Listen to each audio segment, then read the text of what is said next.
Vietnam super early all season வெரைட்டிங்க. So பலாச்செடி நிறைய பேர் கேட்டுட்டு இருக்கீங்க இல்லையா? இப்போ பார்த்தீங்கன்னா கிட்டத்தட்ட வந்து ஒரு ஷார்ட் டைப் வெரைட்டி தாங்க. கிட்டத்தட்ட வந்து ஒரு 3 ஃபீட் ஹைட்லேயே நமக்கு ஃப்ரூட்டிங் ஸ்டேஜோட மெச்சூர்ட் பிளான்ட்ஸ் இப்போ ஸ்டாக்ஸ் அவைலபிள் வந்திருக்கு.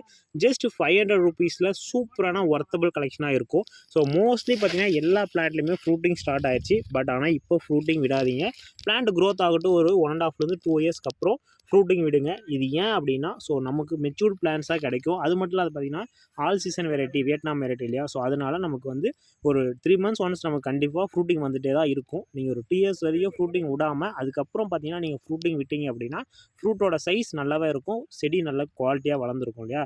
ஸோ அதுக்காக தான் சொல்கிறது. ஸோ இப்போ நம்மக்கிட்ட ஃப்ரூட்டிங் ஸ்டேஜோட matured plants so all season variety stock available இருக்குது. ஸோ ஃப்ரூட்டோட சைஸ் பார்த்தீங்கன்னா தெரியும் எந்த அளவுக்கு நல்லா சூப்பராக வந்திருக்கு அப்படின்னு சொல்லிட்டு. பிளான்ட் பார்த்தீங்கன்னா நமக்கு வந்து ஒரு 3 ஃபீட்டுக்குள்ளே தாங்க இருக்குது. ஒரு 2.5 3 ஃபீட் நல்லா புஷ்ஷாக கிட்டத்தட்ட 4 to 5 பிரான்ச்சஸோட நல்லா சூப்பராகவே இருக்குது. வேணுறவங்க மறக்காமல் ஒரு ஸ்க்ரீன்ஷாட் எடுத்து வாட்ஸ்அப்பில் மெசேஜ் பண்ணுங்கள். அப்படி இல்லைனா ஸ்க்ரீனில் தெரிய வெப்சைட்டுக்கு www.msprosecon.com. ஸோ வெப்சைட்டில் போய் செக் பண்ணிக்கலாம். ஸோ நமக்கு எம்எஸ்எஸ் பார்சலில் ஓப்பன் பார்சலில் நீங்கள் இந்த மாதிரியான பிளான் கலெக்ஷன்ஸ் உங்களுக்கு வாங்கிக்கலாங்க.